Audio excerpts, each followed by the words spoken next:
110. That's the sovereign seal. The only difference between that and any license you have or any other numbers is the number of strings. Yes. And the sovereign trinity is the two. You saw the two. They were on the Ark of the Covenant. Yes. And that's why there's... Look, we believe in God. And we don't want to live in a world without God. No. Because it's corporation, it's propagandalized, and people... what they're doing is enslaving people. It might be in chains, but that's what No, but it's the same thing. But you should know what's on your passport. Yes. You can go any place in the world with that. And you're going off in the world with that, and you don't know what it is or why you're going there. The majority of people still don't. They don't know. And are they taught that? No. You see, that goes back to my original point with John Flanagan there as well. John, more members are going to come to you because since I've started my programming with Billy Maguire 2 years, so many people from every sectors and corners of the country, and now all over the east and west coast of America, thanks to Billy. But hold on, John. No, but wait. Dolores Cahill is doing the same thing. Yes, exactly. I was going to come. And she has her own radio program. I was on it. Yeah. And she's Australia, I think, mostly, isn't it? Yeah. But you will include, you're going to use that more to educate the Irish people. That's exactly it. Yeah. That's to know what's on their It's passport. from everybody. But you see, what I believe in is, I'm only an ordinary layman now, and I'm only learning. Even at 67 years of age, I'm still learning. But what I'm saying is that so many people from the time that I started with Billy Maguire, I introduced him, etc., people now all over the country are actually asking, well, what the hell have we been taught? Indeed. And actually, Billy has said it. It's fraud, airbrushed, proper factual history, gone out into the wind. And historians, notable historians that I have listened to, particularly in the last 2 years, have completely bypassed the IRB, completely bypassed that election, that 32 county. I don't understand why. But John, you could understand that. Because John A. Murphy, who I met a few times. Yes. And he was a great historian down in Cork, supposed to be. Yeah. He wouldn't mention the IRB. He didn't want to know anything about that. But sure, that's life. And I himself and myself, but he had a lovely cushy job in Cork University all his life. Well, that's the problem with academics, isn't it? But they never mention our sovereignty. We need that information. But you have to. And we have the largest territory in Europe. And we have Britain. Yeah. Britain patrolling our border Yes. and patrolling all our territory right to America and Canada. That's not acceptable to me, to the Irish Republic or the Irish people. Let me refer that point, that's a very good point, over to John. So our waters on the east coast and the west coast, the Atlantic, the Irish Sea, they're ours. They belong to the people. And they have been given away by successive governments. We never gave them away because on the 21st of January every year we claimed them. Yeah. And we claimed them on behalf of the sovereign Irish people. And that's theirs. And the 70 million people worldwide, that's theirs. But why are we allowing Britain, which isn't even in the common market, it's not a member of Europe anymore, allowing them to patrol that? They have no notion of ever giving that up. Because they want it for themselves. Okay, I want to bring that point over to John there because there's so much involved in this. Well, Billy's 100% correct, and it really does go back to 1155, really, with that Popal bull. But the thing is, I think the people have been fooled with the 37 Constitution, the 1937 Constitution. When you read it, it has all the look and feel that it protects Ireland for the Irish people, but it doesn't. If that's the case, then how are they dealing with the resources of this land and selling it to foreign powers day in and day out? But sure, they have. They keep doing it. So they're obviously acting under some other powers. So when you dig deeper, you can see that, they're really relying on the powers of the 1922 Constitution, which really comes directly from the Kingdom of Ireland Act of 1542, which comes from the 1155 Papal Bull Laudabiliter, So those have to be annulled. They have to be taken down. Billy's 100% correct in that. And the one other great thing about the IRB is they've kept the licence alive for the All-Ireland courts. And, these other courts that are operating, these crown courts, they're not for the normal man and woman. No. All the normal men and women are protected under their sovereign rights, their constitutional rights. But the courts of first instance have no jurisdiction to hear constitutional arguments. So you have to go to the High Court. And every man and woman is told you need 20,000 to go to the High Court. But that should not be. How is any man and woman going to protect their rights? But you know what gets me? And it's again right back to what Billy has been saying. And it actually infuriates me.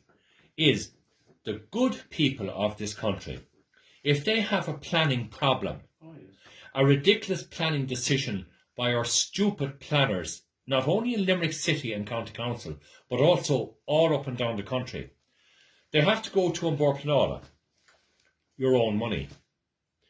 Then if that is unsatisfactory, particular issues with regard to air pollutants that are causing cancers.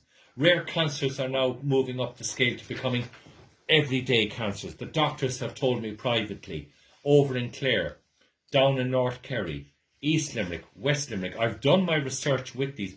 They can't be named. I respect that. I will not rename them. But what I'm saying is that if communities then want to protect their families and their own health, then they have to go to Europe. And they have to spend nearly 240,000. That's outrageous. Now, that goes back to Billy. Now we're enslaved to a corporation. Absolutely. He's 100% And it's outrageous. Absolutely disgraceful. I have no problems with corporations, provided they're accountable to the sovereign. But they're not. They're not accountable. They're not accountable. They don't give two fiddlers about you or I or anybody. And this is the problem in the world today. You have these corporations who've got so powerful, and they don't want to be accountable to anybody. Yeah. But in the first sovereign Dáil government, all those elected Teachta Dáiles had to be accountable to the Sovereign Republic of Éire, the sovereign Dáil government, the sovereign Dáil courts, and the sovereign Dáil people. And they had to be accountable, and they all did, and it's still there, and that's what we want. If you have accountability, then all that fraud and corruption is gone. Yes. You know, it's so important that people know. And while I am on, I want to read the Sovereign Constitution, the Republic of Ireland, to the most Holy Trinity, Father, Son, and Holy Ghost. We, the people of Ireland, dedicate our Constitution and beg the guidance of the Holy Spirit that it may, in consonance with thy divine will, and contribute to the greater glory. Amen. This Constitution shall be the Constitution of the Republic of Ireland, proclaimed in arms on Easter Monday, April the 24th, 1916, and established by the will of the people of Ireland on January the 21st, 1919. It's there in black and white. And Article 1, the sovereignty of the nation is inalienable. That means it cannot be given away or handed over to anybody. It is therefore not within the competence of any generation of people to surrender that sovereignty, which each generation holds in trust for the nation. The question of surrender of national independence may not be submitted to an electorate. And this is, I know, all authority in Ireland, legislative, executive and judicial, and all powers of government are derived solely under God, which we want. We do not want to live in a world without God, because that's a corporation, and they have no regard only for money and greed. And that's the difference between the two. Well, I actually... Hold on, from the people of Ireland. Under God, from the people of Ireland. These powers are inherent to the people alone by virtue of their sovereignty. They must be exercised in accordance with the principles of liberty, equality and justice for all. Any legislation not in accordance with these principles is hereby declared to be null and void. Isn't that there very clear? And we discussed about Michael Collins and De Valera, what happened, how Britain imposed their treaty. Yes. And what they did was the dirty tricks they pulled on Collins and De Valera. And De Valera, he was illegitimate. And look, that's... we know that, yes, yeah. Right. Michael Collins was brought to London, to number 10. Yes. And he was wined and dined after. He was a hard, tough fighting man. He wasn't. But he was a military man, not a negotiator, not a politician. And they wined and dined him, and then they told him, "You have an illegitimate son, and we're going to, if you don't bring that our treaty to Dáil Éireann, you will be that will be made known in Ireland. You can imagine in 1922. Oh my God! It would have caused huge. The whole thing was finished. No, but that's the point, Billy. But the point of the whole issue is that we have a free state government because we're told that if that Michael Collins is supposed to have an illegitimate child, whether he has or not, we don't know. And there is books written on it and everything else. But that's irrelevant. Well, it is irrelevant. And the point is that we have had 100 years of this. And where are all these great historians? I had this out with John A. Murphy and other historians. Oh, don't say a word, you'll cause a civil war. But you see, that's the problem. And, don't. But they're all sitting on great pensions. But that's what they want to protect. And that's what they don't give a damn about history. Or the state. Let me bring that point over to John, because this is my blood pressure now is going sky high. Because I get so annoyed and angry over what is going on. John, we'll bring it right up to the 21st century, what's happening in Russia, Ukraine. Now, off record or on record, there's another story to why the Russians are going into Ukraine. We can't actually talk about that on this channel, but we're going to on another channel at some stage. But what struck me today was, and Billy said it, that the British government brought in the Cairo gang to annihilate all our duly elected ministers of state. Now, do you see what Vladimir Putin is? For right or wrong, he's bringing in the former ISIS Syrian amalgamation of militants to fight in the Ukraine. So that's what has been said. I had an off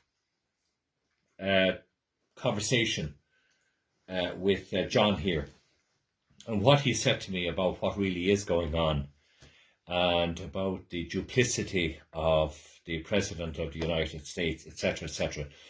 We will be discussing factually, but this will go on to another channel, and we will actually give you the link to it at a later stage. Folks, all I'm saying is this. Do not believe one word of what you actually see on your screens, because it's I don't know what? Propaganda. Propaganda. I was trying to find a polite word, but that's the best polite word I can use. Propaganda lies, deception. It is. And we are the guinea pigs again. And I'm talking about the Irish people, the English people, the American people, the European people. The Irish people need to concentrate on Ireland. Yes. Understand what we have and fight for Ireland. Exactly. And not be distracted by other stuff that's going on that we don't really know what's going on, to be honest. Now, I love the Ukrainian people coming in and getting shelter and work. Great. That's our Christian duty. I'm sure that's what Eamon de Valera and Michael Collins would have wanted to do that. But also they want us to stand up for our nationality, to our independence, and be the sovereign state. But that's all gone out the window. It is. It's forgotten about. And Billy read out a couple of very important articles from the 1919 Constitution. And the thing is, that Constitution is as lawful today as it was back in 1919. Yes. It's never been replaced, it's never been usurped, it's never been in any way, shape or form changed. They just went ahead and adopted a constitution imposed, but it didn't affect the lawfulness of the sovereign constitution of 1919. It's still there. It's there. We just need to take ownership of it. Article 10 is very important, John. The land of Ireland belongs to the citizens of Ireland and to them alone. Yes. Look at Ukraine and all that. Yes. And they're talking about, that you won't own your land anymore. Here, you farmers, do they own their land today? They don't own their land. No. And until they come back to that, and that's why it's so important. And I'm always telling people, if they come to take your house, you're the sovereign. You own the land underneath it, and make sure you keep it. And but sure, that would go back then to the time of the 1845-47 genocide, Holocaust, because the people were evicted, but they were evicted off their own plot of land. That was theirs.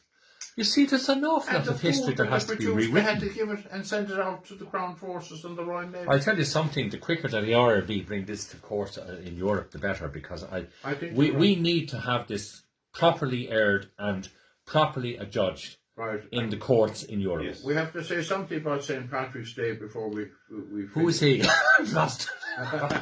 St. Patrick's Day, yes. as you know, and every year I ask, it goes down O'Connell Street, and we know that James Stephens and John O'Mahony, and you know the card, and I meant to put out the card there today, I have it someplace, and to show you the card, and to read that letter to, have you enough time? Yeah, no, go on.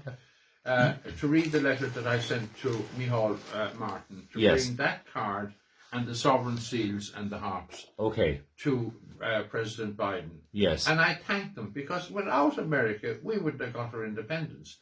And St. Patrick's Day, the 17th of March, 1858. Yeah. It was founded by James Stephens at 16 Lombard Street in Dublin, and by John O'Mahony, the Fenian Brotherhood, the sister organisation in Dohenys in New York. And James Stephens, he walked 3,000 miles around Ireland to set up the Irish and Fenian Republican Brotherhood. Right. And it was all about sovereignty. And that's where we got involved in that money that we had put away to when the opportunity came. Yes. And that was the 1918-32, which we've all read. And I think the shock that William Smith O'Brien, who James Stephens, he walked out to William Smith O'Brien in Ireland, and his statue is in O'Connell Street. Yes. And they will pass that. John, you were on that on the 21st of January? Yeah. There, it's there as you go into on the Lewis or whatever you call it. Yes. And they won't even stop and say, I put it even to acknowledge. To respect. No respect yes. for it. And if they have and then they'll walk within 50 yards of 16 Lombard Street. Yes. The whole parade, and they won't even respect. You know, and all these volunteers gave what they suffered. I mean, if you hand that book there to me, this one here. Yeah, give me that one. I will, of course. Yep. And no. There you are. The back of that. That's James Stephens. Yes. Can you see that? I can. Yes. Perfect. And I'll just put that little bit on because I think this is important that people will know. Okay. And that's the card I was telling you. I have sent that card, asked Micheál Martin to bring that card to Joe Biden. Okay. And I put the sovereign seal and era on that. The gold ones, look, the same as that. Same as that, yep. And I give him, and to thank him. We'll read the letter in a moment. Okay. Well, I'll tell you what I'll do. I'll finish up this section here. All right. And we'll go to the reading of the letter then, if that's okay. And we'll come back with this will be part 3 coming up very shortly. Back with you in a moment.